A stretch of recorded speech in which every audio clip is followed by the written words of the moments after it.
আসসালামু আলাইকুম প্রিয় ভাই বোনেরা।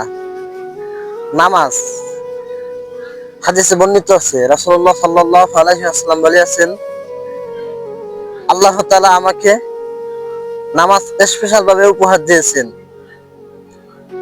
এমনকি আল্লাহ তাআলা এও এও ওয়াদা করেছেন, যে ব্যক্তি 5 ওয়াক্ত নামাজ যথাসময়ে গুরুত্ব সহকারে আদায় করবে, আমি তাকে জান্নাত দিব।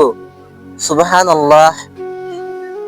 আমি আপনাকে নামাজের দাওয়াত দিলাম, আপনার দায়িত্ব আপনি আপনার অপর ভাইকে নামাজের দাওয়াতটা দিয়ে দিবেন।